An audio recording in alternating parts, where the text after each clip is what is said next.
سلام بچه ها، امیدوارم حالتون خیلی خوب باشه. توی این ویدیو میخوام در مورد انواع منجوق‌ها بهتون یه سری توضیحات بدم.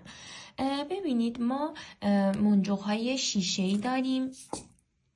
اگه اینجا نگاه کنین ببینید مثل شیشه است، خیلی درخشندگی خوبی داره.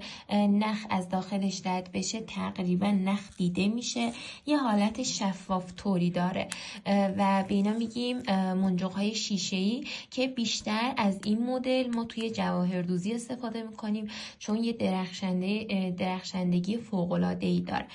پس یکی از انواع منجوق‌های شیشه‌ای هستش. مورد بعدی منجوق‌های متالیک هستش. این الان متالیک، حالا تو دستم هم بهتون نشون بدم، این الان متالیک براقه. این مدل متالیک ماته. به این مدل حالا اینا هم انواع اقسام مختلف دارن، تو رنگ بندی های متفاوتی هستن. متالیک این الان سربی، متالیک دودی داریم، متالیک نقره‌ای، متالیک طلایی هم داریم. یه مدل هم اینطوری حالت گچیه. ببینید در مورد رنگ های گچی اگه بخوام بیشتر حالا نمونه بهتون نشون بدم، الان این کریستال رو ببینید. به این مدل رنگ ها ما رنگ های گچی میگیم که اینا هم رنگ بندی های مختلفی دارن و همچنین منجوق های 7 رنگ رو داریم. الان این ببینید یه حالت آبی 7 رنگه، رنگ آبی غالبه ولی از رنگ های مختلفی تشکیل شده. یا مثلا اینو ببینید، اینم یه رنگ 7 رنگه ولی رنگ غالبش بنفشه. یا این رنگ های سبز 7 رنگ، سبز 7 رنگ خیلی تو جواهردوزی کاربرد داره. ببینید اینا منجوق های سبز 7 رنگ هستن.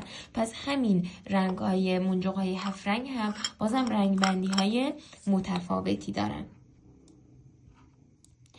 خب این از منجوق ها پس شد 7 رنگ، شیشه‌ای، متالیک براق، متالیک مات و رنگ های گچی. ملیل شکسته هم دقیقا همینطور هستن. ملیل شکسته 7 رنگ داریم، ملیل شکسته شیشه‌ای داریم، ملیل شکسته متالیک داریم، ملیل شکسته گچی داریم.